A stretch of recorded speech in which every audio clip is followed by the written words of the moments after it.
The T-34, the tank that stunned Hitler and cost Guderian his career. Picture this.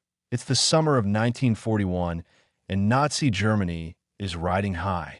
Their tanks are slicing through Europe like a hot knife through butter, and their blitzkrieg strategy seems unstoppable. General Heinz Guderian, nicknamed Fast Heinz for his brilliant tank tactics, is the mastermind behind this war machine. He and his bosses are convinced the Soviet Union is a backwater, incapable of producing anything to rival German engineering. But then, out of nowhere, a Soviet tank called the T-34 rolls onto the battlefield, and it's a total game changer. Guderian, who once scoffed at it as savage technology, soon begs Hitler to copy it. What happened? And why did this tank cause so much trouble for one of Germany's top generals? This isn't just a story about a tank. It's about pride, the courage to speak truth to power, and the consequences of ignoring hard facts. We'll take you back to 1941, dive into the economic and technological factors that made the T-34 a legend, and explore why Hitler couldn't handle the truth. Plus, we'll connect it to today's world, because the lessons here are still relevant. Are you ready for a wild ride through history? Let's go. In 1940, Nazi Germany was the king of the hill. After crushing Poland and France, they thought they were invincible. Their tanks, Panzer IIIs and IVs, were the pride of German engineering. Guderian, the guy who practically invented blitzkrieg, believed his tank divisions were the key to world domination. In his memoirs, he wrote, "Our tanks aren't just machines. They're the embodiment of German precision and discipline." That fall, a Soviet military delegation visited Germany. The Germans, eager to show off, rolled out their best tanks, expecting gasps of awe. Instead, the Soviets looked bored. One officer even asked, "Is this all you've got?" The Germans were stunned. Guderian later recalled, "We figured the Soviets were just ungrateful." Typical, right? But the Soviets weren't impressed because they knew something the Germans didn't. Back home, they were putting the finishing touches on the T-34, a tank that would make Germany's machines look like toys. German intelligence, blinded by arrogance, had no clue about the T-34. Their 1941 field manuals for soldiers didn't even mention it or the heavy KV-1 tank. They thought the Soviets were stuck with outdated junk like the BT-7 or T-26. The math looked good for Germany. They had modern, well-built tanks and seasoned crews, while the Soviets had 24,000 tanks that were supposedly obsolete. Or so they thought. This overconfidence was a fatal mistake. It's a classic case of underestimating your opponent, something we see all the time, whether it's in war, business, or even sports. Think about it.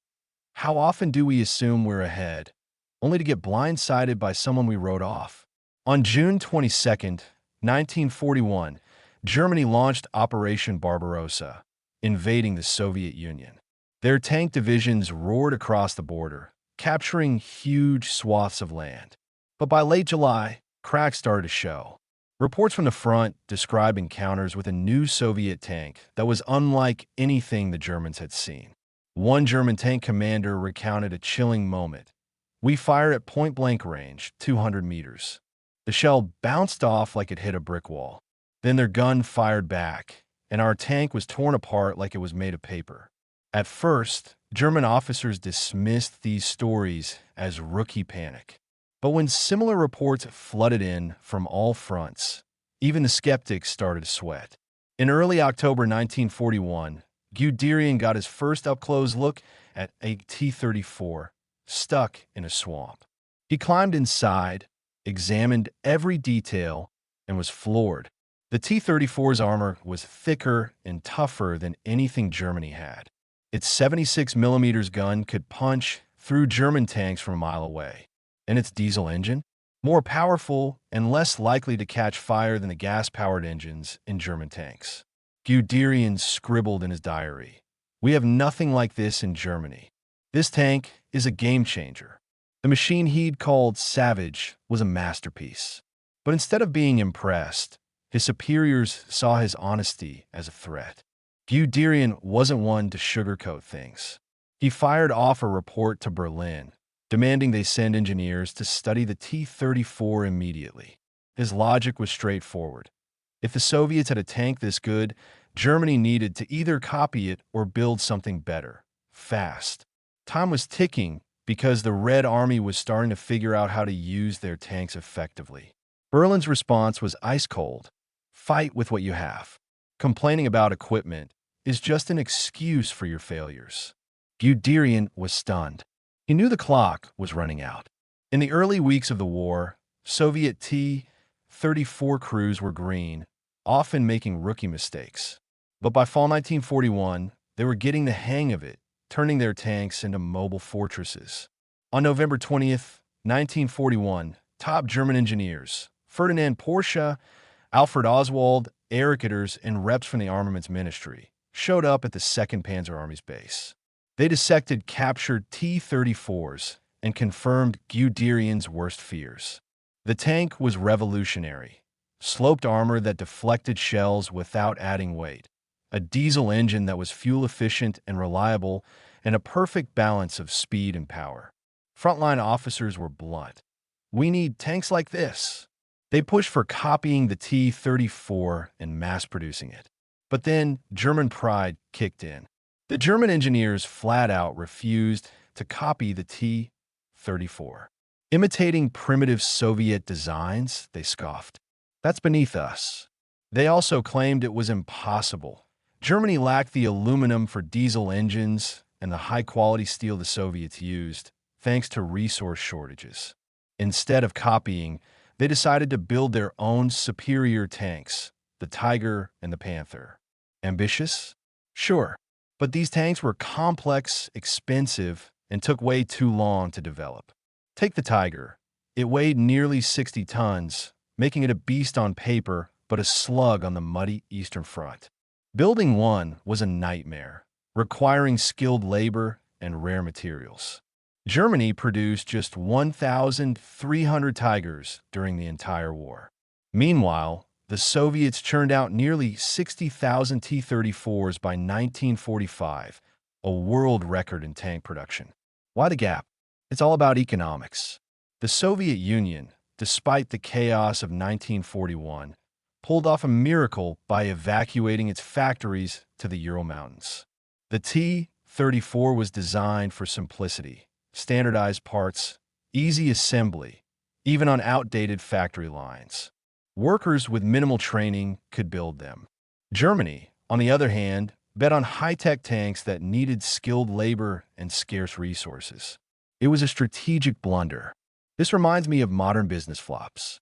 Think of Nokia, which laughed off the iPhone, or Blockbuster, which ignored Netflix.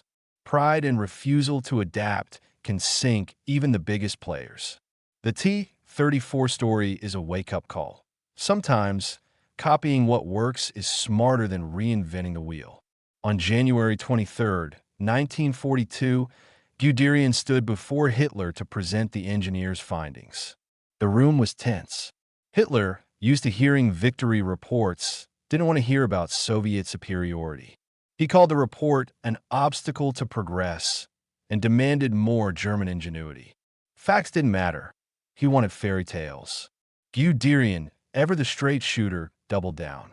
He warned that without action, the Red Army would overwhelm Germany with sheer numbers and better tanks. His honesty was his undoing. In December 1941, he was sacked officially for unauthorized retreat from Moscow. The real reason? Defeatism. Nazi speak for telling the truth. Guderian spent a year on the sidelines, a bizarre move when Germany desperately needed experienced commanders. Even Erwin Rommel, the Desert Fox, begged for Guderian's help in Africa, but Hitler said no. The message was clear: bring good news or shut up. Truth was treason. To understand why the T-34 was such a gut punch for Germany, let's talk numbers. The Soviet Union wasn't an economic powerhouse like Germany in 1941, but it had one thing going for it: focus. The T-34 was built for mass production. Its design was simple, with interchangeable parts that didn't require fancy tools. Factories in Chelyabinsk, Nizhny Tagil, and Stalingrad worked 24/7, pumping out about 3,000 T-34s by the end of 1941 and nearly 60,000 by 1945. Germany, meanwhile, struggled. The Panther and Tiger were engineering marvels but production nightmares. By the war's end, Germany built about 8,000 Panzer IVs and just 1,300 Tigers. Why? Resource shortages, aluminum, chromium, molybdenum, coupled with Allied bombings that crippled German factories. The Soviets also got a boost from Lend-Lease. The US and UK sent 400,000 tons of steel, 2.6 million tons of fuel, and countless machine tools. This kept Soviet factories humming. Germany, under constant bombardment, couldn't keep up. It's a classic case of quantity beating quality. The T-34 wasn't perfect. Its optics and radios were subpar, but it was reliable, cheap, and everywhere. This economic lesson still holds. In today's world, think of Tesla versus legacy automakers. Tesla scaled up fast with a simple, adaptable design, while others got bogged down in complexity. Victory goes to those who can deliver, not just dream big. The T-34 and Guderian story isn't just history, it's a warning. Guderian saw the truth and tried to sound the alarm, but his bosses buried their heads in the sand. How often do we see that today? Companies like Kodak ignored digital cameras and went bust. Governments that brushed off early COVID-19 warnings paid a steep price. Look at modern geopolitics. China's rise as a manufacturing giant echoes the Soviet Union's industrial strategy. While Western firms once mocked Chinese knockoffs, China now leads in electric vehicles and solar panels. The lesson? Underestimate your rivals at your own risk. On a personal level, we all face moments when we'd rather ignore tough truths, whether it's about finances, relationships, or career. But as Guderian learned, dodging reality only delays the inevitable. The T-34 wasn't just a tank. It was a symbol of resilience. It fought on every major front, from the snowy fields of Kursk to the streets of Berlin. It became a nightmare for German tankers and a beacon of hope for Soviet soldiers. Even today, in 2025, you can find T-34s in action in places like Africa or the Middle East. A tank designed 80 years ago still holding its own? That's the mark of genius. Guderian was brought back in 1943 when Hitler finally admitted he was right. But it was too late. Soviet factories were spitting out T-34s faster than Germany could build anything. The Tigers and Panthers broke down more often than they fought. Guderian, a brilliant strategist, was doomed by his own honesty. In a world of yes men, truth-tellers don't last long. The T-34 saga teaches us 3 big lessons. First, never underestimate your competition. The Soviets, dismissed as backward, built the world's best tank. Second, truth matters, even when it's uncomfortable. Guderian's warnings could have changed the war, but nobody listened. Third, adaptability wins. The Soviets scaled up a simple, effective design while Germany chased perfection and lost.